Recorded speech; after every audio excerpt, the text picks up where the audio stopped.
ভাই আপনি যদি না জেনে ওখানে যান সরাসরি, ওরে বিশাল এক ভিড়ের মধ্যে পড়বেন। কাউন্টার নাম্বার 1 যারা পার্সিয়ান পালন করে তারাও এখানে যায়। আপনাকে যদি বিড়াল কিংবা কুকুরে কোনোভাবে কামড় অথবা আঁচড় দিয়ে ফেলে তাহলে আপনার করণীয় কি সেটা আজকে ভিডিওতে জানতে পারবেন। আর ভাই এটা হেলায় ফেলায় নেওয়ার কোনো বিষয় না। আমি নিজে হসপিটালে গিয়ে অবস্থা দেখেছি কতটা ভয়ংকর। যেখানে যান নিজেই দেখতে পারবেন কতটা সিরিয়াস এই বিষয়টা। যদি আপনাকে আঁচড় দিয়ে নাও থাকে তাও এই ভিডিওটা দেখেন, কারণ ভবিষ্যতের কথা, ফিউচারের কথা আপনি জানেন না। যেকোনো সময় এমনও ঘটনা শুনেছি যে রাস্তা দিয়ে হেঁটে যাচ্ছে, হঠাৎ করে কোথা থেকে একটা কুকুর এসে কামড় দিয়ে দিল। আপনার আশেপাশে কুকুর বিড়াল তো আছেই ভাই। সো একটু মনোযোগ দিয়ে আজকের ভিডিওটা দেখেন, আপনার জীবন বাঁচাতে পারবে। কখন আপনাকে টিকা নিতে হবে, কোনটা আপনাকে টিকা নিতে হবে না, এটা ৩ টা লেভেল আছে। জলাতঙ্ক রোগের কিন্তু কোনো চিকিৎসা পুরো পৃথিবীতে নাই ভাই। সো আপনি যদি সাবধান না থাকেন, কোনোভাবে যদি জলাতঙ্ক হয়ে যায়, আপনার কিন্তু জীবন শেষ, আপনি শেষ। আপনারা যারা বিড়াল বাসায় পালন করেন তারা অবশ্যই বিড়ালকে রেবিস ভ্যাকসিন দিয়ে দিবেন। যদি ৩ মাস হয়, ৩ মাসের আগে না কিন্তু। তখন ওই বিড়ালের আঁচড় কামড়ে আপনার কোনো সমস্যা হবে না। তবে যদি সেটা ভ্যাকসিনেট করা না থাকে অথবা ওই যে রাস্তায় আমি বললাম না, রাস্তা থেকে হঠাৎ করে কোনো কুকুরে কামড় দেয়, ভাই কুকুরে কামড় দিলে তো কিছু করার নেই, মাস্ট বি আপনাকে দিতে হবে। বিড়ালেরটা আমি বলতেছি, যদি বিড়ালে আপনাকে আঁচড় দেয় তাহলে ২ টা বিষয় হতে পারে।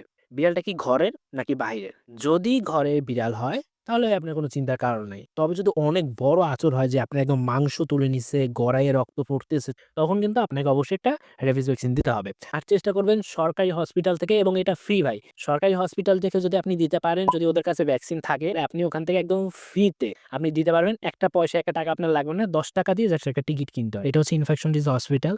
কিভাবে যাবেন আমি বলতেছি। আপনি যদি আগারগাঁও থেকে যান তাহলে হচ্ছে আলিফ বাদ যায়, বৈশাখী বাদ যায়, মিরপুর ১০ থেকেও যায়। মিরপুর ১০ থেকে ৳২৫ নিবে, আর আগারগাঁও থেকে ৳২০ র মতো নিবে। আপনি হচ্ছে টিবি গেট বলবেন। নোয়াখালীর ওই বাসটা ধরতে হবে।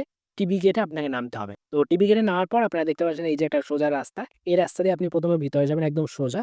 এখান থেকে সোজা গেলে তারপর হচ্ছে আপনাকে ডান দিকে ১ম এ মোড় নিতে হবে। ডান দিকে মোড় নেওয়ার পর একদম সোজা আবার একটুখানি যাবেন, যাওয়ার পর একটু ডান দিকে বাঁকানো। তো আপনি সেখানে যাবেন। এই রাস্তায় আপনি জাতীয় পণ্যাগার পাবেন। আসলে আমি দেখে অবাক হয়ে গিয়েছিলাম যে এরকম জায়গায় এইখানে জাতীয় পণ্যাগার, মানে বাংলাদেশের যে জাতীয় পণ্যগুলো সংরক্ষণ করা হয় পণ্যাগার, ওই যে আলু-টালু, সবজি বা যেটাই সংরক্ষণ করা জিনিস, পেঁয়াজ, এগুলো যে সংরক্ষণ, সেটা এমন একটা জায়গা এই রাস্তায়, এবং পাশে দেখবেন আপনি গাড়ি-টাড়ি এখানে ফেলে রাখা হয়েছে। কারণ সামনে আবার হচ্ছে যে জাতীয় যন্ত্রপাতি সংরক্ষণ কেন্দ্র না কি একটা আছে। রাস্তাটা একটু নির্জন। সো আপনি যদি ছেলে হন তাহলে যেতে পারেন। যদি মেয়ে হন সমস্যা নাই, এমনিতে লোকজন আছে। বাট যদি আপনি একা মেয়ে হন তাহলে হচ্ছে সাথে কাউকে নিয়ে যাবেন।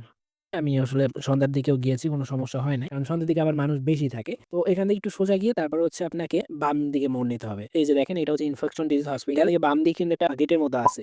বাট এই গেটটা কিন্তু ক্লোজ থাকে সবসময়।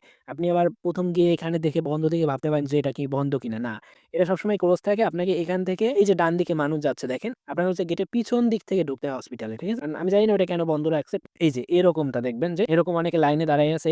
তো এখানে ১ নম্বর কাউন্টার, এই যে দেখেন আমি জুম করে দেখাচ্ছি, ৭ নম্বর কাউন্টারে ১ নম্বর কাউন্টার। ফার্স্ট অফ অল আপনাকে ১ নম্বর কাউন্টারে যেতে হবে। ১ নম্বর কাউন্টারে গিয়ে আপনাকে ৳১০ দিয়ে একটা টিকিট কিনতে হবে। ৳১০ দিয়ে একটা টিকিট কেনার পর আপনি যাবেন ৩ নম্বর কাউন্টারে। আবার মনোযোগ দিয়ে শুনেন, আপনি ১ম এ যাবেন ১ নম্বর কাউন্টারে, একটা ৳১০ দিয়ে টিকিট কিনবেন। এখানে সিরিয়াল দিতে হয়। তো আপনি যদি ভুলভাল কাউন্টারে গিয়ে সিরিয়ালে দাঁড়ায় থাকেন, শুধু আপনার সময় নষ্ট হবে। কারণ আমি ১ম যেদিন গিয়েছি আমার ৩-৪ ঘন্টা লাগছে। আর পরের দিন যেদিন গেছি ১৫ মিনিটও লাগে নাই। ঠিক আছে? সো আপনি যদি সঠিক সিরিয়াল ধরেন, জানেন, তাইলে আপনার সুবিধা হবে। আর না জানলে বোকার মতো এখানে ওখানে দাঁড়ায় থাকবেন, আপনার সময় নষ্ট হবে। First of all ১ number counter, যেটা এই যে এখানে দেখতে পাচ্ছেন, ওইখানে যাবেন। যাওয়ার পর একটা ৳১০ দিয়ে টিকিট কাটবেন। এরপরে এটার বাম দিকে দেখবেন যে ভিতরে ঢোকা যায়। ওখানে হচ্ছে ৩ নম্বর কাউন্টার। সেই ৩ নম্বর কাউন্টারে আপনি যাবেন। সেখানে একজন ডাক্তার আপনার আঘাত বা যেখানে কামড় দিচ্ছে বা আঁচড় দিচ্ছে ওইটা দেখে তারপর ওরা বলে যে আপনার আসলে কোনটা দেওয়া লাগবে। একটা হচ্ছে এন্টি রেবিস ভ্যাকসিন, রেবিসের যেটা সেটা। আরেকটা হচ্ছে আইজি, সেটা দেওয়ার জন্য আপনাকে আবার ওই যে ওখানেই ওই ডাক্তার দেখিয়ে আপনাকে বলবে। ২ টা দেওয়ার পরে আপনি হচ্ছে উনার কাছ থেকে একটা স্লিপ নিবেন, মানে রিসিপ্ট ওরা লিখে দেয়। এটা নিয়ে আবার আপনাকে যেতে হবে ৪ নম্বর কাউন্টারে।